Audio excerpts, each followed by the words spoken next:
Politik uang katanya, kata Bawaslu nggak menemukan kan. Keributan nggak ada, ya kan. Parcok nggak ada, ASN nggak ada. Lalu kok solusinya malah kembali ke pemilihan DPRD gitu. Kan saya nggak ngerti. Di satu segi mereka udah menyebut demokrasi makin matang, parcok itu nggak ada, ini nggak ada, itu nggak ada. Lalu kenapa solusinya ke DPRD? Artinya kan kita harus maju terus.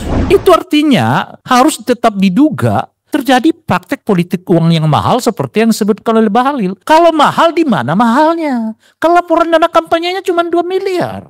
Artinya apa? Ada siluman yang berjalan. Siluman berjalan ini nggak ada kata Bawaslu. Terima kasih ke Jaga Pemilu yang sudah menjaga pemilu kita sampai ke tahapan ini. Tentu tidak boleh berhenti ya.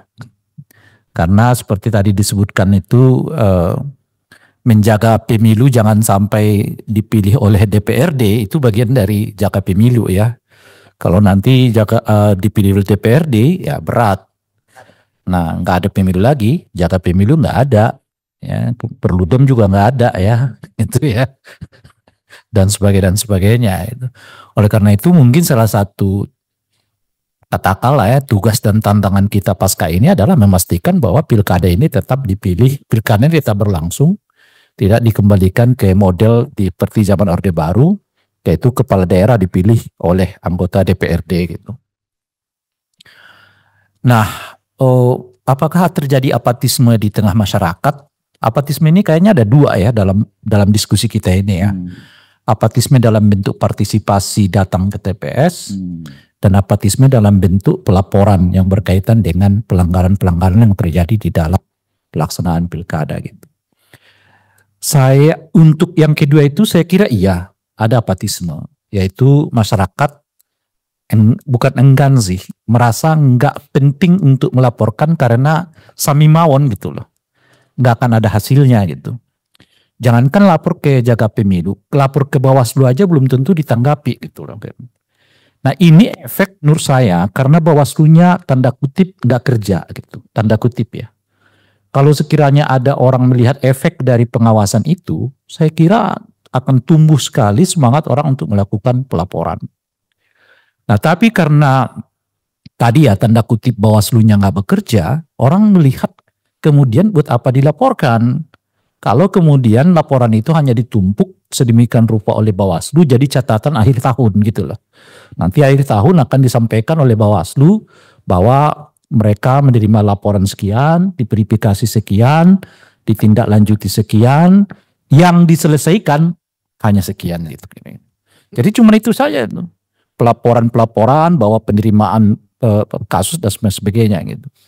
Nah uniknya bagi kita itu makin sedikit orang yang melaporkan justru seperti memberi indikasi bahwa pemilu kita itu berjalan demokratik gitu loh kira-kira tuh. Karena seolah-olah nggak ada pelanggaran. Faktanya nggak ada faktanya sedikit diterima Bawaslu pelaporannya, sedikit diterima oleh Jaga Pemilu pelaporannya. Artinya apa? Pelanggarannya nggak ada. Faktanya orang nggak lapor gitu kira-kira itu kan. Itu justru jadi legitimasi. Saya khawatir juga nanti karena makin sedikit orang yang melaporkan apa yang disebut dengan praktek politik uang, ya, keterlibatan ASN, keterlibatan apa yang diistilahkan sekarang sebagai partai coklat gitu ya, atau parcok itu, jadi dasar bagi katakanlah misalnya lama ini Bawaslu untuk mengatakan pemilunya berjalan bagus-bagus saja kok. Laporannya nggak ada, gitu kan? Orang yang melaporkan politik uang nggak ada, orang yang melaporkan adanya ASN nggak ada, bansos nggak ada, macam-macam dan sebagainya. Ini persis nanti seperti dasar bagi Mahkamah Konstitusi untuk mengatakan bahwa tidak terjadi efek kenaikan elektabilitas disebabkan penyebaran bansos gitu. Karena mereka melihat nggak ada keterkaitan dalam bentuk fisik gitu loh. Kan karena mereka nggak menemukan misalnya ada siaran video yang menyebut bansos ini demi kepentingan elektoral, ada WA, ada apa-apalah.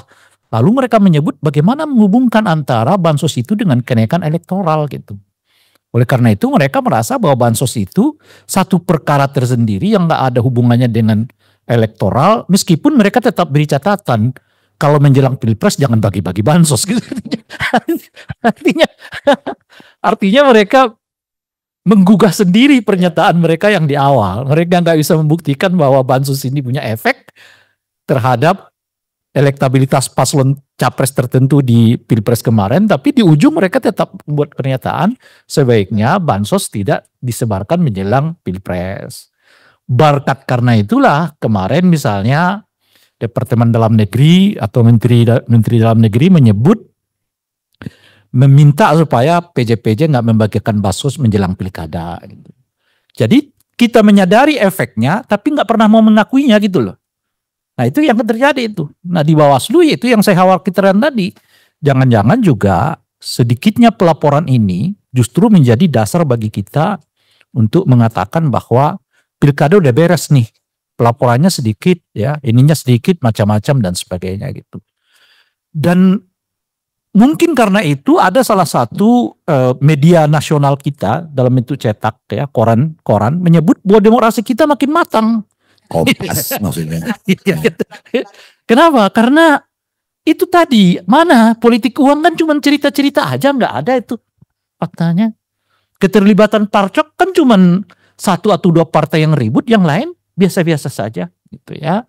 Lalu ASN ya, cek aja Komisi Ombudsman ya, kan juga nggak ada itu putusan yang banyak mengatakan bahwa ASN itu terlibat dalam praktek politik uang, bansos dan sebagainya. Nggak ada keributan, nggak ada macam-macam. Dan oleh karena itu ya memang demokrasinya makin matang itu.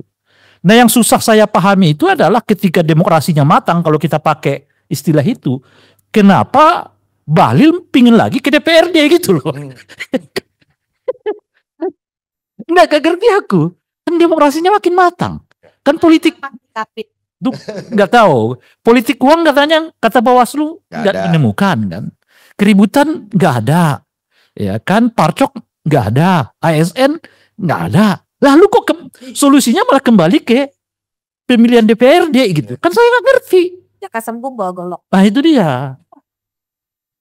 Nah kan seperti yang sering saya ungkapkan, para politisi mengatakan bahwa pilkada ini mahal. Coba jelaskan ke saya di mana mahalnya. Uang laporan dana kampanyenya cuma 2 miliar, 3 miliar. Di mana mahalnya? Silumannya yang mahal. Itu saya ingat. Tapi siluman itu kan nggak ada, kata Bawaslu, sedikit yang laporan.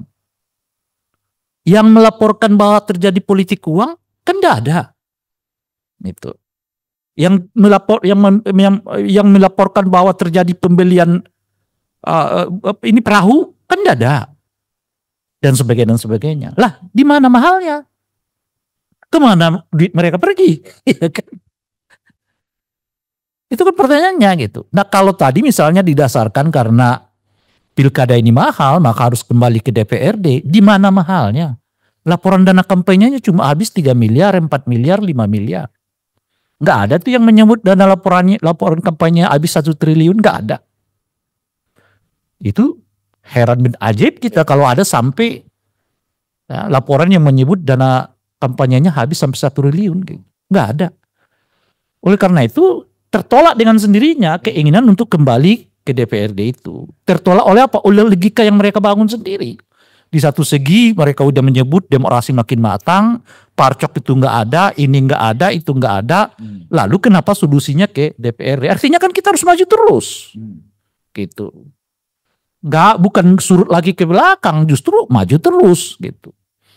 Nah ini yang lagi saya sebutkan tadi. Nah oleh karena itulah kemudian ya kita makin sulit untuk memahami apa sih sebetulnya yang terjadi dalam praktek politik kita yang baru, yang memungkinkan kita alami, yang memungkinkan kita duga-duga itu karena outputnya seperti yang kita alami sekarang.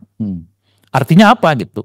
Kalau politik uangnya nggak ada yang namanya bansos, nggak ada mana yang parcok, nggak ada namanya ASN macam-macam. Kenapa kepala daerahnya kok hasilnya koruptor gitu loh Pak? Iya. Kenapa kok? Kalau dia nggak ngeluarin biaya cuma 1 miliar 2 miliar, buat apa dia jadi korupsi? Gitu. Nah, kan serba pusing kita memahami ini semua gitu loh kira-kira. Nggak masuk gitu. Itu artinya harus tetap diduga bahwa terjadi praktek politik uang yang mahal seperti yang disebutkan oleh Bahlil. Kalau mahal di mana mahalnya? Kalau laporan dana kampanyenya cuma 2 miliar. Artinya apa? Ada siluman yang berjalan. Siluman berjalan ini nggak ada kata Bawaslu. Gimana memahaminya tuh? Repot kan? Iya. Nah, Ya Bawaslu nggak bisa lihat siluman. nah itu dia. Mm-mm, Kan artinya sulit. kita buat Bawaslu itu untuk menangkap siluman. Harusnya. Iya. Kalau yang terang benderang kita nggak perlu lagi Bawaslu. Bawaslu itu kita buat dalam kerangka menangkap siluman-siluman ini. Loh kalau dia nggak bisa menangkap siluman, lah buat apa kita buat lagi? Iya. Nah, segi yang lain itu adalah Maksudnya bubarkan Bawaslu, Pak. saya mau ke situ. Segi yang lain adalah efek dari ini semua menurut saya. Tadi kan saya menyebut agak kurang bekerjanya Bawaslu itu. Maka yang terjadi adalah apa yang tadi disebutkan oleh Mbak Natali, pembiasaan terhadap praktek yang semestinya dalam kategori yang disebut sebagai pelanggaran.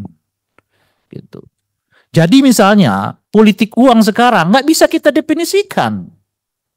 Seperti apa sih politik uang itu? Dalam bentuk apa politik uang itu? Sebab Bawaslu sendiri tidak membuat gebrakan untuk menunjukkan bahwa praktek ini yang disebut dengan politik uang. Alih-alih mereka melakukannya yang ada adalah seperti memperluas praktek yang menurut kategori kita masuk dalam kategori politik uang, tetapi sesuatu yang lumrah di dalam pandangan Bawaslu gitu. Salah satu contoh misalnya yang menarik di dalam pilkada kemarin, banyaknya orang yang menggunakan aktivitas dalam kerangka menurut saya menarik suara. Apa contohnya? Tiba-tiba muncul banyak sekali acara-acara yang berhubungan dengan olahraga. Rai Rangkuti Futsal Cup. Nice. Iya kan? Iya. Di waktu kampanye. Gitu. Sebagai calon saya buatlah namanya Rai Rangkuti Futsal Cup. Boleh apa enggak? Ini kan aktivitas yang besar diduga berhubungan dengan menaikkan elektabilitas, di mana dana utamanya datang dari si paslon sendiri gitu. Tapi kan dibiarkan oleh Bawaslu, merajalela di mana-mana sekarang gitu. Nah, ada lagi model kampanye yang saya sebut sebagai kampanye empatik. Kampanye empatik itu tiba-tiba kepala daerah ini seperti orang yang sangat baik hati. Datang ke tempat orang sakit, kok nggak berobat bu? Nggak berobat pak? Nggak ada duit? Bawa sekarang ke rumah sakit. Kita yang tanggung biayanya. Datang tempat orang, kok nggak sekolah? Nggak ada biaya. Sekolahkan sekarang. Kalau penting sampai SMA saya yang biayai. Itu semua terjadi di dalam masa kampanye. Itu yang saya sebut sebagai kampanye empatik. Tapi apakah ada tanggapan Bawaslu? Tidak ada. Karena nggak ada teguran, nggak ada tanggapan, nggak ada pernyataan Bawaslu. Artinya kan boleh. Termasuk bansos itu. Ya. Bagaimana MK bisa menyatakan bahwa praktek ini adalah salah, sementara Bawaslu-nya sendiri nggak punya sikap? Mestinya kan opini pertamanya datang dari Bawaslu, bahwa praktek-praktek yang seperti ini dapat dinyatakan pelanggaran karena punya potensi memberikan efek elektoral kepada seseorang yang karena bantuan itu gitu. Kan Bawaslu nggak punya pendapat. Nah itu yang saya sebut tadi, alih-alih Bawaslu memperjelas siluman itu, justru memperbanyak ruang bagi munculnya siluman-siluman yang kita sebutkan itu tadi. Jadi saya nggak usah simpulkan lah, udah mengerti maksudnya kan. Tidak perlu ada, nggak perlu ada kata lah ya. Ini yang kita alami sekarang. Jadi banyak institusinya yang inefisiensi, yang kalau betul ya pilkada ini mahal sekali, dalam konteks itu ya saya setuju. Untuk apa kita membiayai sebuah organisasi lembaga negara yang alih-alih berfungsi untuk menekan terjadinya kecurangan, yang ada adalah memperluas ruang bagi tafsir munculnya berbagai praktek yang kita anggap mengganggu ya demokrasi itu. Soal parcok misalnya, ada nggak temuan Bawaslu? Ya itu makanya. Terlalu sensitif. Lah itu dia. Kalau terang benderang kita nggak usah ada Bawaslu kan. Alip calon kepala daerah di negara Konoha. Nah, Misalnya nih, iya. lalu dia umumkan, pokoknya yang milih saya kasih duit. Ya udah, nggak perlu Bawaslu kan nangkap itu. Semua kita juga bisa melakukannya kan. Tapi kapan Bawaslu penting? Ketika itu yang saya sebutkan tadi, tiba-tiba Alip Futsal Cup. Ini remang-remang nih. Iya. Yang mutusin itu praktek politik uang siapa? Ya Bawaslu itu. Iya. Ada Parcok. Katanya begitu ya. Manggilin orang kepala-kepala daerah menjelang pemilu dan pilkada. Dipanggil aja. Kan memang remang-remang. Karena kita tahu bahwa manggil orang itu kewenangan polisi. Apa yang salah di situ? Nggak ada yang salah. Dia menggunakan kewenangannya untuk manggil orang. Tapi apa yang terjadi di dalam kita nggak tahu. Dan nggak diberitahu. Tiba aja.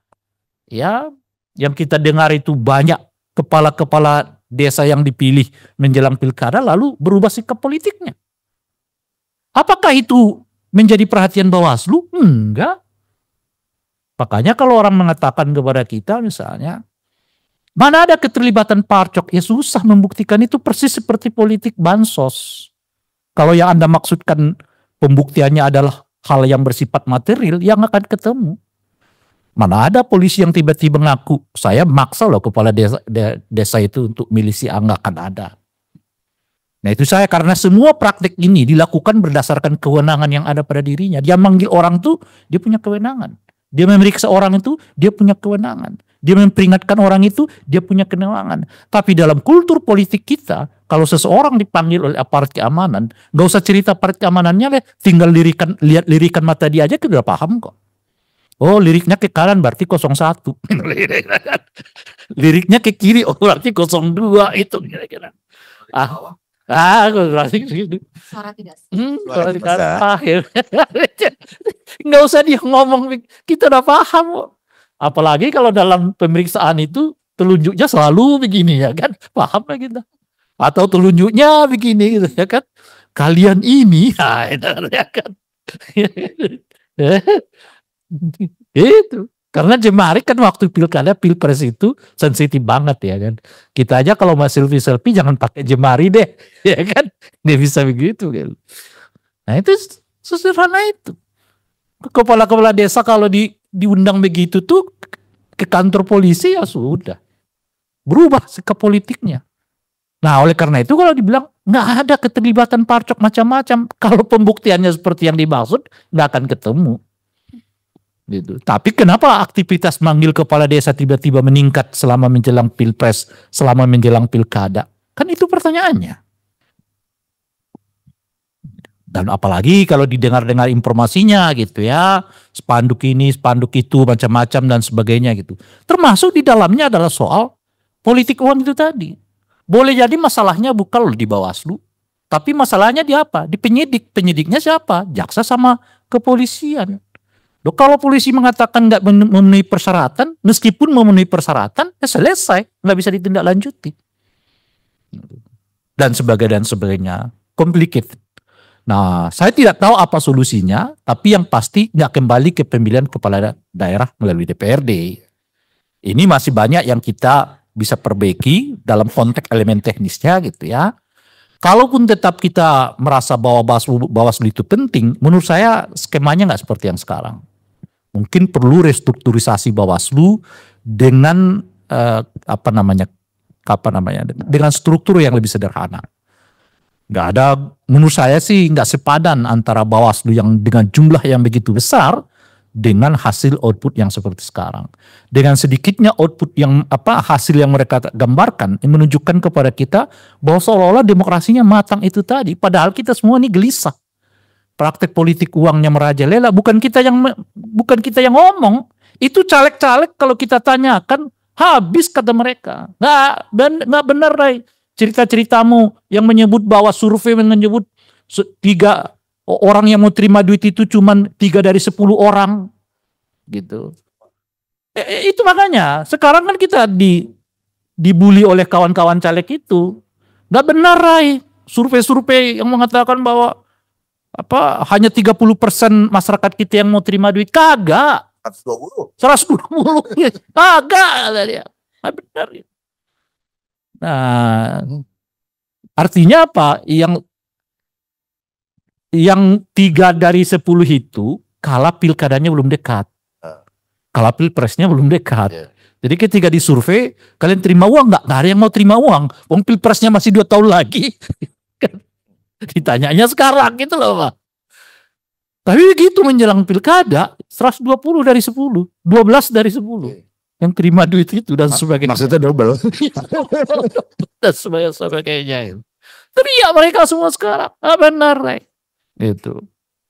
Ada kemarin saya ketemu dengan caleg ya kan. Saya ingin seperti Bung Ray katakan gitu. Apa yang penting berjasa 5 tahun itu kita akan dikenang oleh rakyat.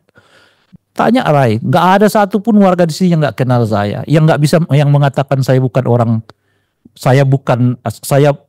orang yang tidak baik gitu. Semua mengatakan saya baik karena saya advokasi macam-macam itu. Cuman 1 jam sebelum ke TPS itu suara berubah, Ray, kata dia. Kenapa berubah? Ya paham sendirilah dirimu. Saya kan dengan keyakinan, karena saya tanam jasa 5 tahun, nggak akan goyang nih iman. Yeah. Iman para pemilih, kata dia. Kenyataannya 1 jam sebelum ke TPS, berubah ini semua suara. Nah, sementara di Bawaslu nggak ada temuan politik uang. Apa yang mau kita jelaskan dengan fenomena yang kayak begini? Menurut saya gitu.